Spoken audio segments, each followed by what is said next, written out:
He was a nature lover to begin with, and the Audubon Society provided him with many birds to use as his subjects. Lots of people in Muskogee had his prints because he would have them down at the flower shop on the wall. And you could go to the flower shop and buy a print, you know, that he had already finished and framed and had up. He always had 5 or 6 different ones hanging up on the walls, and so they marketed them through the flower shop. And he retired relatively early. I think he was in his 50s when he retired. And that's when he began etching in earnest.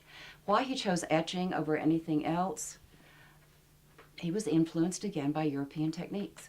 He did many black and whites, but color was his strength. And there aren't a lot of people doing multi-plate color etching out there. Seemed so natural to him to have a pencil in his hand, and if he saw something he wanted to capture, he could very quickly sketch it.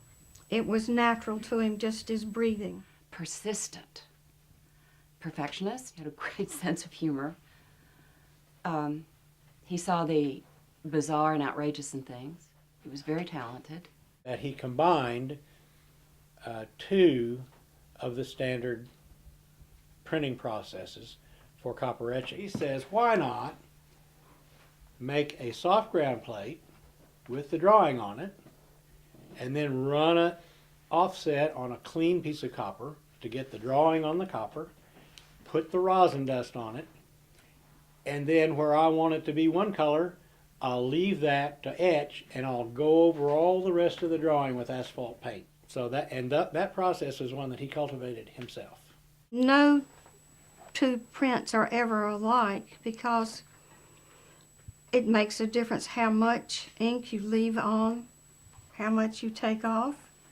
Sometimes the shades or tones of the colors would be lighter or deeper.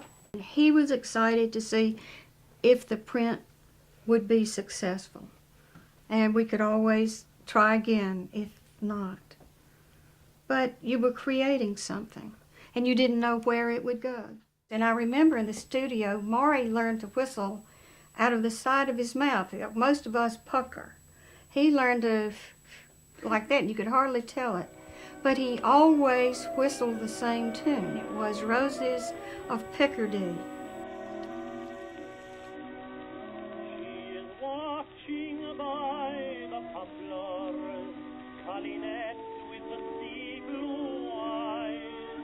She is watching and longing and waiting where the long white roadway lies, and the song starts in the silence as the winding the boughs above. She listens and starts and trembles, is the forest little song of love. Roses are shining. And of course you can also notice that it's backwards from the plate. Now he'll ink again without cleaning the plate. And we'll just keep printing all day long. His love was etching.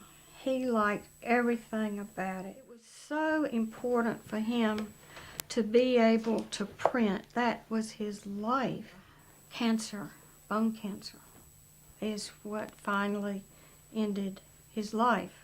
But it never stopped him from his artwork. He continued right up until maybe 3 days before he died, printing.